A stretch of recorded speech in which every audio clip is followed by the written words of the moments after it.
Cookie Clicker has 639 achievements, ranging from ones where you bake a lot of cookies, ones where you have to get really lucky, and an achievement where you need to play the game for 365 days. So that means the theoretical best time you could get in a Cookie Clicker 100% speedrun is 8,760 hours, but is it even possible to get the remaining 638 achievements within a single year? Today, that's what we're looking at. So to begin the video, we should talk about baking cookies. There are 48 achievements you get from baking some amount of cookies per second, up to 100 septendecillion, and 48 achievements you get from baking some amount of cookies in a single Ascension, going up to 1 trevingantillion. And to help with getting these, there are 20 different buildings we can buy and upgrade, which all bake cookies. The Cursor has 17 achievements, Grandma has 23, and then the remaining 18 buildings all have 19 achievements respectively. Grandma has a little more, by the way, because of achievements like Just Wrong, where you sell a grandma, along with various achievements for owning different types of grandmas. But the rest of the building achievements come down to owning 700 of each of them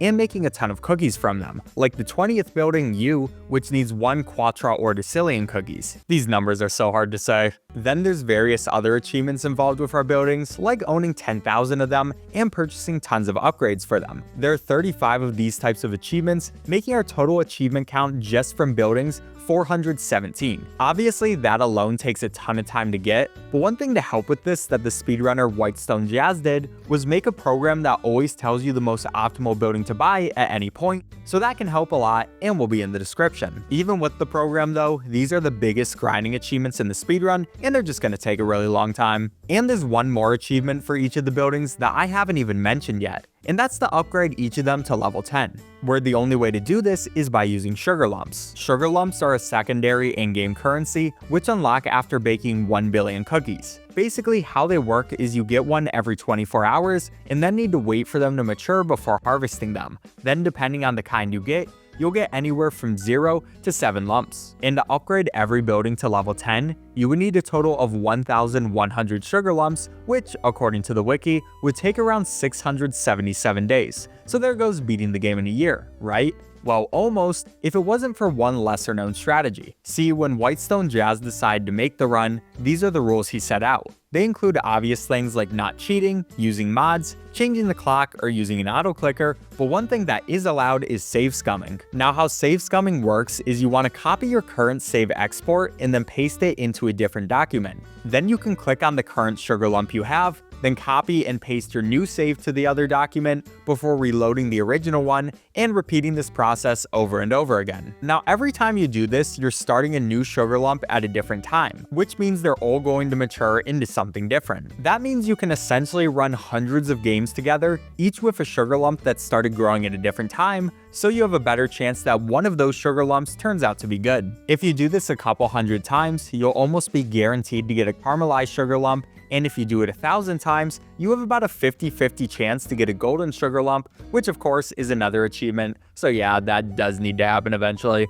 Then the next day, once your sugar lump has finally matured, you can keep checking different saves until you finally find a caramelized or golden sugar lump. After that, you can just save scum to get the maximum amount of sugar lumps from the one you're harvesting, since that's also a range, and that's basically the strategy. Oh, and besides the golden lump achievement, there are 7 more sugar lump achievements that include getting all the different kinds and harvesting 365 of them. Now with these golden lumps, we can upgrade our buildings, and the ones to focus on for some extra achievements are the Wizard Tower, Garden, and Stock Market. With the Wizard Tower, you need to cast 999 spells over the course of the run, and spells basically give you a good or bad effect, and your ability to use them recharges with time. But then the other two are a bit more active. For the garden, we need to harvest 1,000 plants, fill up every tile on the biggest garden, sacrifice our garden to the sugar hornets, and unlock every garden seed. And the most time-intensive one is unlocking every seed. For this, you'll basically want to crossbreed certain plants to make a new one. Like how 2 baker's wheat together can make a thumbcorn,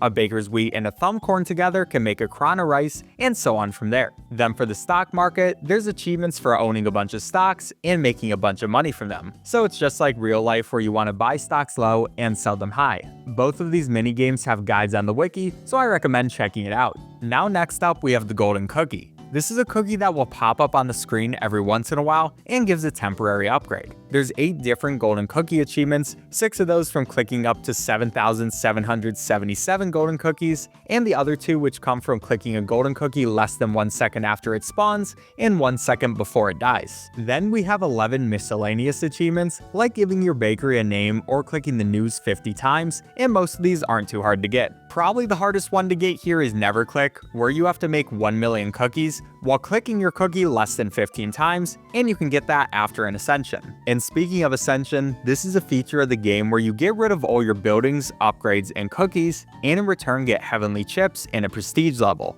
Heavenly chips let you buy heavenly upgrades, which are permanent upgrades that don't get removed from ascending, and they're all really good. And prestige levels give you a permanent plus 1% clicks per second. This is another part where the wiki comes in useful, by the way, since they have an Ascension guide, and it's the best way to go fast. Anyways, there's 22 different achievements that have to do with ascending, mostly about ascending with different amounts of cookies saved up, with the highest being 1 octodecillion. There's also one for training the dragon you can get from ascending, and you gotta love this little guy. Now it's finally time to talk about the grandmapocalypse. This happens once you purchase the 1 mind upgrade, which makes the grandmas really angry, the background of the game gets weird, these guys called wrinklers will start appearing, and you can now get wrath cookies instead of golden ones. There's 9 different achievements from the grandmapocalypse, 1 from triggering it, 1 from clicking a wrath cookie, 2 from appeasing the grand matriarchs at least 5 times with pledges, 1 from purchasing the covenant, and 4 from poking and killing the wrinklers. So yeah,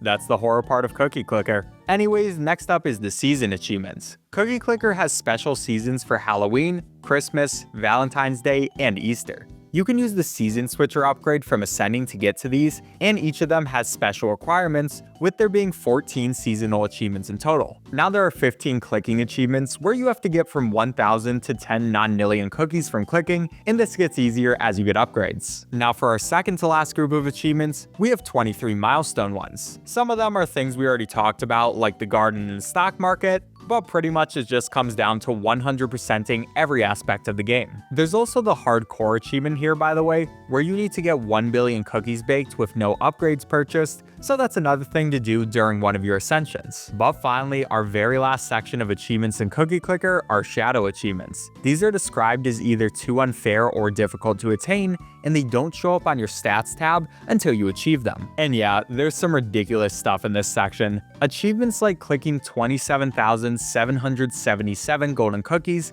ascending 1,000 times, and getting just plain lucky, which is an achievement that you have a 1 in a million chance to get every second. Oh, there's also achievements for hacking and cookies and using an add-on with the game, which if you remember is against the original rules, so either those don't count for the speedrun, or you can make them your very last achievements. Anyways, with all that said, there are 17 shadow achievements to get, and as long as you did this all within 365 days, you officially have an unbeatable world record. Now as for Whitestone Jazz, he decided to end off the speedrun around 90 days in, once he did all the hard stuff, and it was just grinding left, but he did come back later to finish it out, installing some add-ons to do all the grindy stuff. Definitely recommend checking out his series on this. It has a lot of strategies that I didn't explain in this video. And also shout out to GeoSage, who made a great video on the longing speedrun, which finally inspired me to make this one since I've been sitting on it for a while. Alright, subscribe if you enjoyed. Bye.